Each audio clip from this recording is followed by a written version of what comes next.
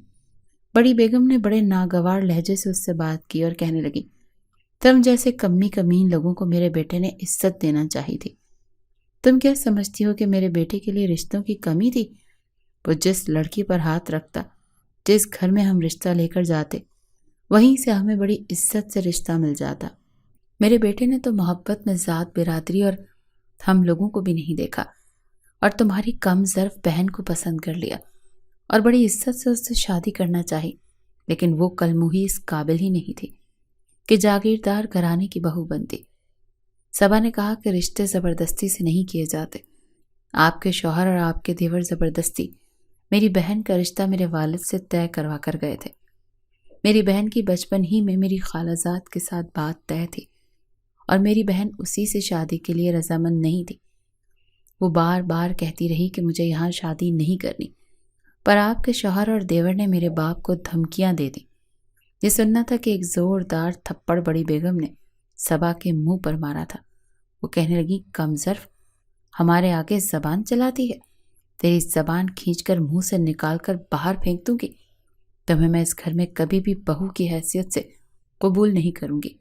تم ایک زر خرید غلام کی طرح یہاں پر زندگی گزارو گی اور میں اپنے بیٹے کی شادی اپنے بھائی کی بیٹی سے کروں گی اور تمہارے سامنے کروں گی. صبا کہنے لگی مجھے کوئی اعتراض نہیں، آپ جہاں چاہیں اپنے بیٹے کی شادی کر سکتی ہیں. بڑی بیگم کہنے لگی جاؤ کچن میں، آج کے بعد سارے ملازمین کا کھانا اور گھر کے افراد کا کھانا تم اکیلے پکاؤ گی اور کوئی بھی تمہاری مدد نہیں کرے گا. صبا خاموشی سے کچن میں چلی گئی، سب کے لیے کھانا بنانے لگی. پورا دن اس کا کچن میں گزرا کیونکہ سارے کام اسی نے کیے تھے. بڑی بیگم ساجد سے بھی کہہ چکی تھی کہ یہ لڑکی تمہاری پسند کی نہیں ہے، نہ ہی تمہیں اس سے محبت ہے، اسی لیے ہم جیسا چاہیں اس کے ساتھ سلوک کریں گے اور تم دوسری شادی بھی ضرور کرو گے، وہ بھی میری بھتیجی کے ساتھ. ساجد نے کوئی جواب نہیں دیا. اسے تو صرف رابعہ کی تلاش تھی. اپنے بہت سے ملازمین کو وہ اسی کام پر لگا چکا تھا کہ جہاں رابعہ اور اس کے شوہر کو دیکھیں پکڑ کر فوراً سے پہلے اسے حویلی لے آئیں. صبح ہوئی سارے کام خاموشی سے کرتی تھی، لیکن جیسے ہی اذان ہوتی تھی وہ نماز پڑھنے چلی جاتی اور بڑی بیگم کو اس بات پر بھی اعتراض تھا.